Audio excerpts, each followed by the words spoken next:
de la cátedra y, Recording in progress. y para ello es muy importante que desde el principio vayamos entendiendo los fundamentos sobre los cuales vamos a trabajar eh, este último capítulo. Considero que es uno de los capítulos más importantes desde el punto de vista de su aplicación clínica. Hay mucha gente a la que le cuesta entender la relación que debiera existir entre los materiales dentales y la odontología restauradora que se hace actualmente. Y por eso el interés mío es empezar con la parte más básica que ustedes ya, por supuesto, conocen, pero que seguramente se les ha hecho un poco difícil o no, no sé, eh, porque hoy día tenemos que ver la aplicación clínica de esta parte básica. Y esencialmente, la embriología y la histología juegan un rol muy importante en la odontología restauradora. Es por eso que esta primera sesión, este primer capítulo hoy día, y eso es algo que tengo que aclarar con todo el curso. Lamentablemente el horario de clases teóricas que tenemos de una vez a la semana resulta insuficiente para abarcar muchos temas de la manera en que uno quisiera hacerlo. Así que por eso estoy haciendo clases teóricas previas a la práctica. No es que la práctica se haya suspendido porque sí, sino porque hay varios fundamentos que necesito se entiendan para poder hacer la práctica de manera exitosa. De otra manera, si no cumplimos esos objetivos, lamentablemente caeríamos simplemente en el hecho de aprender a acomodar un material y no a obtener resultados de él. Así que vamos a iniciar lo de hoy día,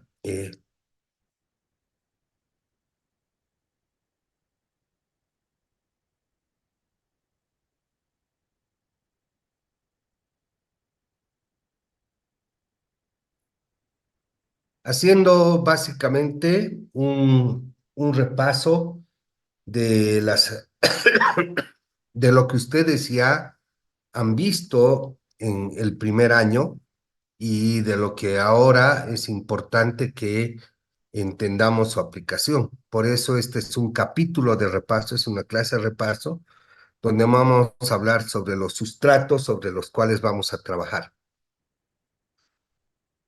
Yo les he mandado una imagen al WhatsApp donde más o menos las actividades del mes de septiembre están descritas y por lo tanto eso nos llevaría a entender qué es lo que vamos a hacer en las próximas clases, en las próximas 8 horas de clase que vamos a tener antes de entrar a la práctica. Y básicamente esto tiene que ver con que nosotros podamos entender primero qué es lo que nosotros vamos a hacer básicamente con los materiales, ¿no? Y como vamos a ver en este segmento materiales de restauración directa, tenemos que entender cómo nosotros podríamos pegar un material de restauración directa. En este caso es el compósito, una resina compuesta. ¿Cómo podría yo pegar esto al diente y hacer que esa ligazón, que esa adhesión dure en el tiempo? Hace unos años atrás, la mayoría de nosotros pensaba que la retención mecánica era la más fuerte y era la mejor. Y hoy en día creo que la parte molecular, el estudio de lo más pequeñito, la parte molecular, la parte nanométrica de los materiales dentales y el conocimiento de los sustratos han permitido desarrollar inclusive nuevas formas de ver la odontología. Y por eso hoy día la odontología, y yo soy un ferviente creyente de estos aspectos, de que la odontología hoy día tiene que tener una forma de pensar, y eso se refiere a tener filosofía, y debería tener una perspectiva sobre la cual nosotros podamos asentar ese tipo de pensamiento. Por lo tanto, vamos a ver muchas cosas desde el punto de vista biológico y por eso ello se va a llamar perspectiva biológica. Esa perspectiva biológica debe ser considerada la más importante porque la sustentabilidad dental debe ser difundida, debe ser entendida, debe ser enseñada, más que aquellas técnicas destructivas o invasivas que nos permitían antes rehabilitar piezas dentarias afectadas. Hoy en día debemos abordar los casos clínicos cuidando el tejido dental y la salud estomatológica de los pacientes. Por eso, esta filosofía o esta perspectiva biológica cae en una filosofía terapéutica, en una forma de hacer terapia, ¿no es cierto? Que además pretendería llevar al máximo de tiempo de vida útil la dentición humana. ¿Qué quiero decir con esto? Que es muy importante entender que todo lo que hacemos, todos los tratamientos que efectuamos los odontólogos, tienen como un fin fundamental preservar al diente y hacer que éste tenga una vida útil larga en la dentición humana para darle servicio a la persona. Por lo tanto, existe un gradiente terapéutico, ¿no es cierto? Ese gradiente terapéutico, más allá de lo biológico, nos ha de permitir entender, por ejemplo, las cosas que hoy día se suceden, ¿no es cierto? Por ejemplo, la estética. Entonces, yo requiero conjugar un diagnóstico clínico que muchas veces se tiene que hacer en equipo, es decir, empezar a pensar en la interdisciplinariedad, ¿no es cierto? Que además me permita actuar y hacer tratamientos con profunda ética y pensamiento ético. Eso significa que debemos tener una visión holística, integradora, ¿no es cierto?, que nos permita cumplir con los deseos del paciente con el máximo ahorro de tejido dentario. Entonces, créanme ustedes que hoy en día estos elementos son tan importantes y han sido tremendamente relevantes en la enseñanza de la odontología restauradora. El hecho de que nosotros los dentistas hoy día tenemos que estar capacitados para explicar pros y contras de un tratamiento, para explicar la posible relación entre el estatus biomecánico de la boca de un paciente y el envejecimiento del sistema como tal. Y por eso los materiales dentales y los ciclos restauradores, ¿no es cierto?, nos permiten a nosotros hoy en día seleccionar materiales en base a la edad, a la higiene, a las condiciones de riesgo patológico oclusal que pueden tener los pacientes, ¿no es cierto?, para así poder prevenir sobre la longevidad y los cuidados de los materiales y las restauraciones que hacemos. Por eso es imprescindible entender que lo que vamos a estudiar tiene como fundamento postergar el empleo de técnicas que impliquen mayor injuria biológica, que hoy día empecemos a pensar en hacer una odontología con el máximo ahorro de tejido dentario. Y gracias a los nuevos materiales, a las resinas compuestas, a los sistemas adhesivos, a técnicas computarizadas o aquellas que tenemos que hacerlas manualmente, todo ello se puede lograr, porque más allá, ¿no es cierto?, de tener una perspectiva biológica que va a ser, que vamos a cumplir con lo biológico y con lo estético, tenemos que hacer que lo que nosotros pongamos funcione. Por lo tanto, la perspectiva biológica, la perspectiva estética y la perspectiva funcional son elementos fundamentales para entender la odontología de hoy en día. Y eso genera tendencia, eso genera un camino que muchos hoy día están siguiendo. Y la generación de ustedes es la que va a escuchar más sobre esas tendencias, ¿no es cierto? Y estas tendencias, por ejemplo, como la odontología biomimética o de bioemulación, están convirtiendo más allá de un término simplemente snob, ¿no es cierto?, en la odontología, que hoy día tiene fundamentaciones científicas que nos permiten hacer de los conceptos y los criterios hoy en día una forma de hacer odontología que está desarrollada a través de la inserción de nuevos materiales como la fibra de vidrio, por ejemplo. Pero estos materiales para hacer odontología biomimética o de emular la biología deben permitir la asociación de parámetros fundamentales, como dice la diapositiva, en tratamientos terapéuticos que preserven el tejido dental en base a la adhesión de varios de estos productos.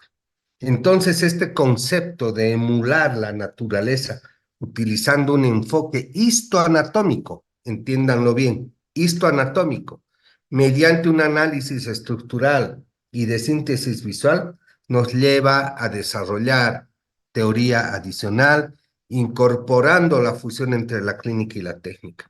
Por eso es que estas clases y a lo largo del año mi persona lo que ha tratado es de incentivar mucho la aplicación de las técnicas en los beneficios clínicos que puedan tener, porque al final el dentista se caracteriza por hacer clínica. Nosotros no tenemos una vacuna anticaries, nosotros no podemos curar las patologías simplemente con remedios, con pastillas porque nosotros somos básicamente una profesión de actividad clínica, de actividad quirúrgica, de actividad manual, donde ya tiene que ver mucho el hecho de tener una forma de pensar. Eh, Tener una lesión en un diente y restaurarla haciendo grandes desgastes en la boca del paciente. Ya no es posible. La gente también está informada de lo que nosotros podemos hacer y de lo que debemos hacer, y por lo tanto, inclusive los aspectos médico-legales, odontológico-legales, tienen un rol muy importante. Hoy día ya la gente sabe lo que le podías hacer, y por lo tanto, si tú como dentista, si tú como estudiante no estás preparado para enfrentar estos nuevos desarrollos, para ir por estas tendencias de la forma más ética, entonces es muy difícil obtener éxito, ¿no es cierto? Y esto comienza con lo que yo he puesto en el cuadro inicial como una recomendación, el leer para poder entender mejor, el leer para entender bien lo que vamos a hablar. A mí se me hace muy difícil, y hoy día lo he podido comprobar en el cuarto examen parcial, que no importa el grado de complejidad de una pregunta, muchos de ustedes al no leer y no entender eh, el concepto, dejan de responder y nos lleva el ABC a simplemente muchas veces adivinar en vez de racionalizar una respuesta. Por eso, dentro de los objetivos metodológicos de este capítulo, ustedes van a hacer una especie de diccionario con terminología clave, pero como hoy día es tan fácil hacer eso y básicamente todo va a salir de las clases teóricas, cada uno debe ir anotando palabras que le parecen nuevas, por ejemplo, biomimética y entonces poner en su diccionario biomimética y darle una definición. Y así, después de cada clase, deberían por lo menos tener 10 o 15 palabras nuevas, porque estamos haciendo estamos construyendo un lenguaje nuevo de los capítulos que vamos a llevar. Entonces, este nuevo capítulo, este último capítulo que vamos a llevar, tiene que ver mucho pues con una serie de productos que hoy día se conocen como sistemas adhesivos y como resinas compuestas, materiales resinosos derivados de los plásticos que tienen particularidades especiales que tienen que copiar a las propiedades que tiene el diente y que hoy en día nosotros tenemos gran cantidad de ellos para poder hacer uso. Sin embargo, esa cantidad implica el hecho no de tener más posibilidades de comprarme material, sino de entender que cada uno tiene características especiales que lo diferencian, porque las mismas empresas pueden tener, por ejemplo, este frasco azul que ven acá y este naranja, son de la misma empresa, son dos sistemas adhesivos, pero que tienen fundamentos diferentes de uso. Estos de acá vienen en pareja, estos también vienen en pares, estos vienen en un solo frasco y toda esa evolución la vamos a ir viendo. Al igual que las resinas compuestas. Las resinas compuestas tienen enormes ventajas y características para trabajar, pero cada una de ellas tiene que tener la posibilidad de adecuarse al sustrato donde va a ser utilizado. Entonces, hoy día vamos a hacer un repaso bien sucinto, un repaso no muy complejo de lo que es el sustrato dentario, porque hay que entender básicamente el sustrato dentario desde los dos elementos con los cuales vamos a trabajar en el día a día de la odontología. Entonces, no hay dentista que cada día no se ve involucrado con uno de estos dos elementos del diente que conforman y hacen parte del diente, como es el esmalte y la dentina. Entonces, por eso tenemos que ver sustratos dentarios, ¿no es cierto? Y dentro de esos sustratos dentarios, nosotros tenemos que analizar características embriológicas, histológicas, anatómicas, topográficas, químicas y clínicas de las estructuras dentarias con las cuales nosotros en el día a día tenemos que trabajar. Entonces, todas esas estructuras que nosotros trabajamos, ¿no es cierto? Cada una de esas estructuras tiene límites y esos límites sobre los cuales trabaja la estructura dentaria son límites que nosotros debemos entender y comprender bien, porque cada uno tiene características especiales. Ustedes ven aquí un entramado de líneas, ¿no es cierto? Se acordarán que son porque estas van cambiando, por ejemplo, la dirección según van avanzando, van cambiando. Aquí, en cambio, veo en este mismo diente las mismas líneas, pero que tienen algunos defectos en algunas zonas. Y esos defectos y esos elementos son los que nos llevan a nosotros a tratar de comprender exactamente qué es cada uno qué es cada una de estas capas que se forman en el diente. Por supuesto, debajo de esta primera capa existe una otra capa que es aún más compleja de entender desde mi punto de vista, porque tiene varias formas de considerarse. Ya en el capítulo de cementos hemos avanzado algo y obviamente se tiene que entender muy bien las características histoquímicas, embriológicas, anatómicas de lo que aquí conocemos nosotros como dentina, ¿no es cierto? Entonces, al momento que nosotros entendamos de, de lo que estamos hablando, de la región que vamos a tratar en cada diente, van a desprenderse de ese conocimiento las posibilidades terapéuticas que tiene cada uno para trabajar. ¿Cuándo yo puedo ahorrar tejido? ¿Cuándo no puedo ahorrar tejido? ¿Cuándo puedo aplicar un determinado material? Todo está en función de entender bien lo que es cada uno de estos elementos. Por eso hay que hacer consideraciones clínicas esta vez del tejido adamantino. En realidad, tenemos que concluir en algo. Hablamos de que es un tejido, pero básicamente no lo es. Es simplemente un término de consenso, ¿no es cierto? Con el cual se conoce al esmalte, o sea, uno le quiere decir tejido adamantino, porque obviamente esta capa del diente tiene una relación directa con la odontología restauradora, con la oclusión, con el funcionamiento de la estructura dentaria. Entonces, de aquí se desprendería el hecho de entender primero qué es el esmalte, ¿no es cierto? Y no sé si alguno de ustedes quiere colaborar dando una respuesta de qué es el esmalte. ¿Han leído la literatura que he enviado?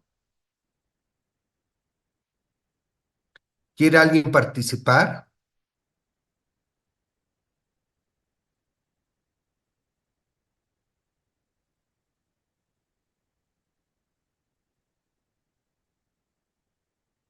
¿Alguien puede definir el esmalte? Fernando, por Eh, favor. ya, doctor. El esmalte vendría a ser como una de las capas del diente que es la más externa y que está formada por cristales de hidroxapatita de calcio. Ya, este material es inorgánico y creo que solo presenta el 3% de agua. Esa es ya la Eh, composición, pero ¿cómo definirías al esmalte? am, Como la capa externa del diente, que le da brillo más que todo al diente, Al no color, diente. brillo. Brillo, ya, Sí, gracias.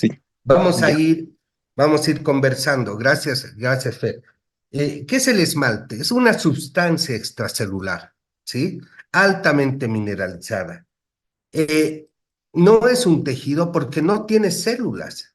Entonces no puede ser considerado un tejido y se considera un tejido cuando tiene una variable de por lo menos dos células diferentes. Entonces aquí no es un tejido, ¿no es cierto? Entonces vamos a considerar que el esmalte es una sustancia altamente mineralizada y está mineralizada justamente porque contiene cristales de hidroxapatita. El esmalte, entonces, por definición, es una sustancia que es avascular, aneuronal y acelular, de alta mineralización y de extrema dureza. Entonces, cuando nosotros hablamos del esmalte, nosotros sabemos que el esmalte no tiene elementos vasculares que lo vayan a nutrir, no tiene células nerviosas que puedan hacer eh, la transmisión de sensibilidad desde el esmalte al sistema nervioso central. Es una sustancia acelular, o sea, no tiene células. Por lo tanto, esta es una formación especial en el cuerpo humano, única en el cuerpo humano. Se considera el esmalte como la sustancia extracelular de más alta mineralización y de más alta resistencia en el cuerpo humano. Es por eso de extrema dureza, ¿sí? Sin embargo, de ello, nosotros entendemos que el esmalte, a pesar de ser duro, es sumamente frágil también, porque depende de las capas y del grosor de capa donde se presente, pero fundamentalmente su resistencia depende de la dentina. La dentina, que es el colchón que soporta el esmalte por dentro, ¿no es cierto? Este esmalte protege a la dentina, pero la dentina es la que le da posibilidades de aceptar fuerzas sobre el esmalte. Y obviamente, si ustedes hacen la analogía, por ejemplo, de tener una taza de cerámica que se les cae al piso, ¿qué va a pasar con la taza? Se va a romper porque es frágil frente a golpes extremos que lo puedan partir. Sin embargo, si se cae de la misma altura, pero cae sobre un colchón, la taza va a rebotar y no se va a romper fácilmente, ¿no es cierto? Entonces, ustedes se dan cuenta aquí, se van a dar cuenta aquí, la importancia que tiene la dentina cuando ésta está por debajo del esmalte y la importancia que tiene el esmalte cuando tiene que proteger a la dentina porque prácticamente es el acorazado que protege la estructura dentaria. Entonces, ahí tenemos que entender luego vamos a ver la composición del esmalte y por qué este esmalte puede llegar a ser tan resistente. Lo que es importante para nosotros es entender que el esmalte es una estructura que relaciona antenoxas, reacciona de forma diferente ante noxas. ¿Qué es una noxa? Es algo que va a dañar al diente. Entonces el esmalte reacciona ante noxas que puedan tener carácter físico, químico o biológico. ¿Qué pasa, por ejemplo, como ven en esta fotografía acá? Que el paciente ha tenido un desgaste de sus dientes y el dentista le ha puesto aquí una amalgama, una restauración metálica. Pero pueden existir elementos químicos, por ejemplo, que causen esta erosión, elementos físicos como el bruxismo que determinen eliminar la anatomía de esta zona, como ocurre acá, por ejemplo, ustedes ven dientes desgastados y pérdida, ¿no es cierto? O reacciona ante noxas biológicas como son, por ejemplo, la caries, ¿no es cierto? Con bacterias que atacan a la estructura adamantina. ¿Cómo es posible que siendo la estructura más dura del cuerpo humano pueda ser a la vez tan frágil que bacterias puedan dañar la estructura dentaria? Eh, Otra de las características importantes del diente, del esmalte, como mencionaba Fernando hace un ratito, es la cantidad de agua que puede tener la estructura dentaria. Entonces, la cantidad de agua, cuán hidratado esté el diente, implica que este diente va a tener mayor capacidad de flexar. En cambio, si este diente va perdiendo agua, ¿sí? Se va desecando por X, Y o Z motivos, este diente va a perder capacidad de flexar. Por eso en una de las diapositivas anteriores decía, tengo que escoger el tratamiento en función del diente, en función de las características de funcionamiento que tienen de patología oclusal, en función de la edad del paciente, porque los dientes más jóvenes están más hidratados y los dientes de personas mayores son menos hidratados. Por eso es que se pueden fracturar más en las personas mayores. Si el diente está hidratado, tiene capacidad de flexar, va a generar lesiones, por ejemplo, en los cuellos, que son bien importantes de reconocer. Pero lo más importante de todo esto, lo más importante de todo esto, que todas estas noxas a lo que llevan es a la pérdida de sustancia, ¿sí? En el diente. Y esta pérdida de sustancia en el diente implica el hecho de que nosotros tenemos que tener materiales que nos permitan reponer esa pérdida. O sea, que neutralicemos noxas físicas, noxas químicas o noxas biológicas y podamos reponer lo que el paciente ha perdido o la persona ha perdido por cualquiera de estas noxas. Entonces, estos elementos que son tan importantes, ¿no es cierto? Son fáciles de entender de alguna manera.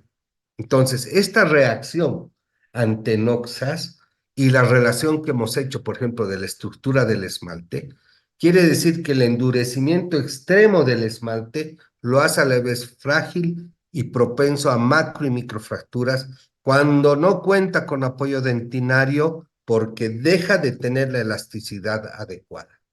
Ese es el resumen de todo lo que hemos hablado hace un momento.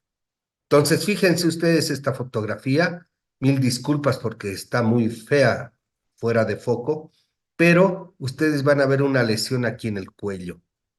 Y esto en las personas jóvenes y adultas se empieza a manifestar justamente porque existe aquí una gran carga, una potencia, una fuerza muy elevada que hace que el diente vaya a flexar.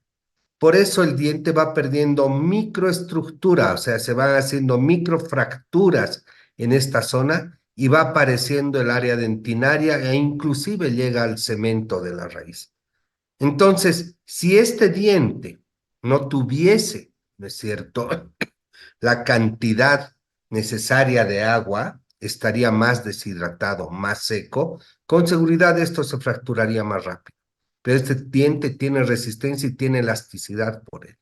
Entonces, eso permite que obviamente nosotros hagamos uso de las tecnologías para entender la clínica de la estructura adamantina que presentan los dientes. Por eso dice que el perfeccionamiento de las técnicas microscópicas ha permitido descubrir nuevos aspectos de la estructura adamantina. Ahí pueden ver ustedes a la derecha, ¿no es cierto? Una estructura hexagonal que correspondería a los cristales de hidroxiapatita, donde químicamente ustedes pueden ver cuál es la estructura que en realidad forma a todo un prisma adamantino.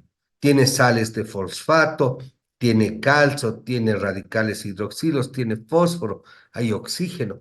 Entonces, hoy en día entender todo esto y aplicarlo a la clínica me permitiría probablemente, si logro hacer el nexo, el link entre esto, permitiría que yo pueda de alguna manera entender mejor cómo funcionan los materiales de restauración sobre la estructura adamantina, ¿sí? Hay un autor que se llama Claude Siever. Claude Siever es una persona muy interesante porque es fotógrafo de National Geographic, es creador de cerámica Vita, o sea, él ha desarrollado cerámicas, él es técnico dental y fotógrafo, y él ha podido con su conocimiento y técnica lograr fotografiar el diente a través de la iluminación de los prismas de esmalte para poder ver lo que son las varillas adamantinas y la unión amelodentinaria, ¿sí? Entonces, fíjense, esta fotografía que es una obra de arte, ¿no es cierto? Este libro se llama Inside, ¿sí? Y tiene este tipo de fotografías. Aquí vemos nosotros el esmalte, que es prácticamente como un vidrio, pero que va generando una transición y va cambiando cerca a la dentina, ¿no es cierto? Entonces aquí nosotros podemos analizar y ver tantas cosas que se explican desde el punto de vista de la microscopía y es la que generalmente a nosotros respalda el hecho de una de las propiedades más bonitas, más importantes del esmalte, cuáles son las propiedades ópticas. Y gracias a que esto podría ser un vidrio, ¿no es cierto? Tiene cristales, ¿no es cierto? Esto nos va a generar colores iridiscentes. Y ahí una propiedad de los dientes, la iridiscencia, la opalescencia, la luminiscencia, porque son formas en las capas translúcidas, ¿sí? Estos colores son formas o formaciones en las capas translúcidas del diente natural y se reflejarían como en el arco iris. O sea, fíjense la importancia de entender la estructura histológica de los dientes, ¿no es cierto? Entonces, esa estructura histológica nos rebota o nos direcciona al análisis de la unidad estructural básica del esmalte y después entender las diferencias entre lo que es el esmalte aprismático y el esmalte prismático, ¿no es cierto? Ustedes ya habrán recordado lo que es el esmalte aprismático, entendiendo que son, si es aprismático, es una estructura o un material adamantino carente de prismas de esmalte, ¿sí? Carente de prismas de esmalte quiere decir que no tiene prismas de esmalte. Tiene una superficie externa de esmalte prismático, puede llegar a tener un espesor de 30 micrones y el esmalte prismático es parte del 100% de la estructura adamantina de los dientes primarios. Si yo estoy diciendo que es aprismático, estoy diciendo que básicamente técnicas adhesivas sobre dientes primarios no son exitosas. Pueden durar un tiempo, pero no son exitosas. El esmalte aprismático en los dientes permanentes se encuentra en el 70% de esos dientes permanentes en la región cervical. La región cervical que les he mostrado, esa región cervical que yo les he mostrado en las diapositivas donde podemos ver en qué áreas yo voy a tener un esmalte prismático en el cual yo me pueda pegar y en qué áreas tengo un esmalte prismático que me puede servir para poder entender si mis tratamientos restauradores, rehabilitadores van a tener éxito. La región de fosas y fisuras tiene esmalte aprismático y cuando nosotros ponemos un sellador de fosas y fisuras, estamos haciendo que el sellador se quede adherido a la estructura del diente solamente por grabado ácido, pero la región de fosas y fisuras es aprismática. Por lo tanto, ahí sí va a haber una retención micromecánica y se van a quedar los selladores, pero también se pueden salir. Y aquí también hay que ver que la zona esté seca, que las fosas estén limpias, que exista una preparación. Por lo tanto, el esmalte aprismático se convierte en un inconveniente clínico porque al no tener prismas ese esmalte no tiene forma de hacerse grabado ácido y permitir un sistema adhesivo que se incorpore con el diente. Entonces ahí tenemos que entrar a ver el esmalte y las unidades estructurales adamantinas, ¿no es cierto? La unidad estructural adamantina, que normalmente se presenta como un prisma elongado hexagonal que tiene, ya hemos visto nosotros, calcio, fósforo, ¿no es cierto? Que tiene diversas ligazones entre sí para formar ese prisma. Entonces, el prisma del esmalte tiene una clásica forma hexagonal o pentagonal y está presente en mamíferos. Por eso es que ustedes también pueden empezar a leer las diferencias histológicas, por ejemplo, del esmalte bovino versus el esmalte humano. Entonces, para hacer algunas investigaciones se utilizan dientes de vacuno, ¿no? De mamíferos para poder trabajar sobre ellos el esmalte. Y a partir de estas situaciones, por ejemplo, hay una especialidad de odontología que es la especialidad de rehabilitación de animales. Aquí no tenemos mucho, pero imagínense ustedes un caballo que vale 100 millones de dólares y pierde un diente.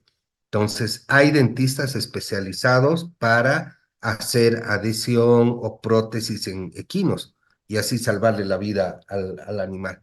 Pero ese es otro tema que en algún momento vamos a hablar. Sin embargo, se descuelga de entender esas características de esa unidad estructural adamantina que es el prisma del esmalte.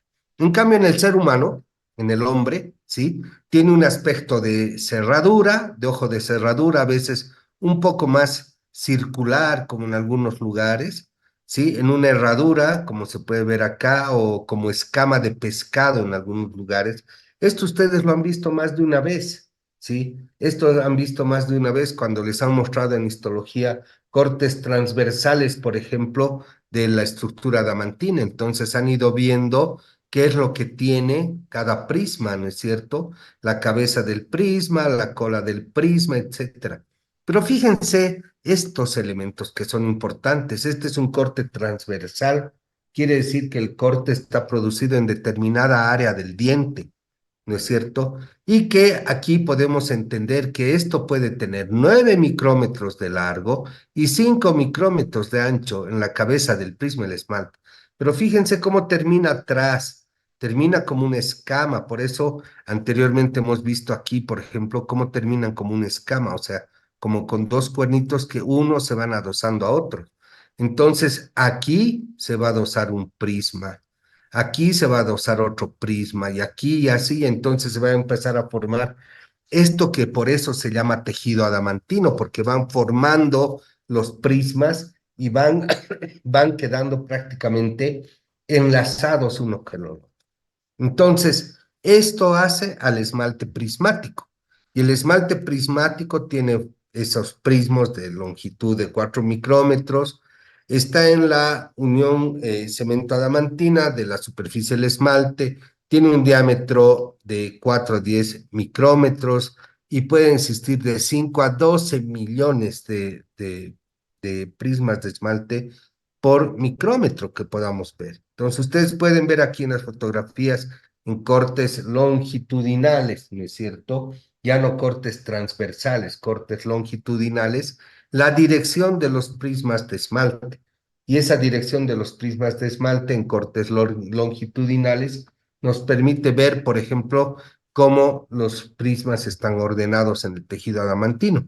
Entonces, esta es una vertiente cuspídea de un primer premolar superior y aquí pueden observar las terminaciones en ángulo agudo hacia la profundidad de los surcos, sí, oclusales, varillas adamantinas y la presencia de una zona prismática superficial. Esta zona que no tiene prismas de esmalte. Entonces, como esto es tema histológico, a nosotros nos toca describir lo que es ese esmalte, ¿no es cierto? Y qué es lo que se llaman cuando nosotros estamos hablando de ellos. Entonces, cuando las varillas por efecto del corte, dice, y por los entrecruzamientos y decruzaciones muestran imágenes más longitudinales, estas se denominan parazonas. Si la imagen es más transversal, se llama diazona. Entonces, en un corte, en una restauración que tenemos que hacer, lograríamos identificar nosotros zonas donde hay parazonas, o sea, donde hay decusaciones de las varillas adamantinas, ¿no es cierto? Y donde éstas se entrecruzan, ¿no es cierto? Entonces, se supone que estas zonas, estas parazonas, son grupos de 10 a 12 varillas que siguen un mismo patrón direccional. Y obviamente los grupos adyacentes que tienen patrones diferentes en el tercio medio y dentinario hacia abajo, hacia el fondo de la cavidad o al fondo de la dentina donde pudiesen estar. Entonces, fíjense que todas estas estructuras, ¿no es cierto?, son esencialmente importantes en la preparación de cavidades. No es el tema que a mí me toca dar, a mí me toca entregar algún tipo de información que muestre la importancia de lo histológico y su relación con lo clínico. Ya en tercer año, los profesores de operatoria seguramente les van a dar la importancia de todos estos elementos, porque entender el esmalte y la forma de cortar el esmalte, la dirección donde debo cortarlo, es esencial en la preparación de cavidades. Ustedes han preparado cavidades en clase uno profundas, o sea, ahí no hemos hecho análisis del corte para ver las decusaciones para zonas diazonas o para ver varillas de esmalte o hacia dónde debo preparar la cavidad para proteger la cavidad, para proteger el esmalte de posibles fracturas. Porque una vez que el diente ha sido preparado, se ha profundizado una cavidad en el diente, yo aquí pues dejo de tener el colchón importante que me da elasticidad al esmalte para que resista fuerzas, que es la dentina. Entonces, imagínense si esto aquí es un cemento, el más duro que podamos tener y colocamos aquí, y no tiene las características de la dentina, el esmalte que está siendo emulado a través de una resina en la parte de arriba se va a fracturar. Y esa era una de las preguntas del parcial hoy día, ¿sí? Y la respuesta era ionómero de vidrio, porque el ionómero de vidrio tiene las mismas características de diferencias de coeficiente de expansión térmica lineal con la dentina y con el esmalte. Cuando hay calor o cuando hay frío se dilatan o se contraen. Y ese era el ionómero de vidrio. Y por eso, debajo de una restauración de resina, puedo usar un ionómero de vidrio, más tengo que saber cuál voy a usar y tengo que entender cuál voy a colocar, en qué forma, si es como base, si es como liner, si es una base, si va a ser recta, si va a ser delgada, etcétera, etcétera, ¿no es cierto? Todos estos elementos que uno tiene que entender y tiene que comprender. Entonces, cuando nosotros hacemos las preparaciones cavitarias, esencialmente vemos lo de las varillas. Entonces, la orientación de los prismas de esmalte o las varillas adamantinas puede variar no solo en cada zona o sector de la corona, sino también en los distintos grupos de dientes. Entonces, esto quiere decir que la orientación de los prismas puede ser diferente en el área cervical, en el área oclusal, en la cúspide X de un premolar, de un molar, tiene que ser diferente en un incisivo central o en un canino. Entonces, hay que entender bien cómo es la estructura del esmalte y qué orientación siguen esas varillas adamantinas para saber cómo voy a hacer la preparación cavitaria. Y eso es de aplicación clínica, porque la aplicación cavitaria, la preparación cavitaria, ¿no es cierto?, tiene que ver con la resistencia del esmalte, tiene que ver con la resistencia del esmalte. Si las fuerzas que se aplican en el esmalte por la preparación tiene que tener, debe dejar varillas y la fuerza tiene que ser perpendicular a esas varillas, ¿sí? Entonces el diente va a tener un mecanismo de resistencia. Y si yo voy a llenar ese diente con una resina compuesta, ¿no es cierto? Voy a tener la posibilidad de que el material genere casi las mismas propiedades físicas que tiene el esmalte, porque esas propiedades físicas las tiene que copiar la resina compuesta. Entonces, desde Greenberg y Man Black, que es uno de los padres de la odontología, ya se consideraba que las varillas adamantinas tenían que seguir una dirección perpendicular a la superficie externa del diente. Lo que ahora se sabe es que esa dirección sirve para darle resistencia a la restauración o para aumentar la resistencia del diente. Entonces, fíjense qué importante es entender esa situación histológica que se presenta en una fotografía a la cual no le encontramos valor y es sumamente árida y fea ver histología, si es que no entiendo la relación que tiene con la clínica. En la zona gingival de dientes permanentes hay varillas adamantinas que adoptan una dirección horizontal hacia oclusal. Entonces ahí también cambia, porque donde voy a cortar el prisma de esmalte o la varilla adamantina, va a diferenciar el tipo de adhesión que voy a tener en esa zona. Es decir, fíjense ustedes que si yo voy a preparar una clase 2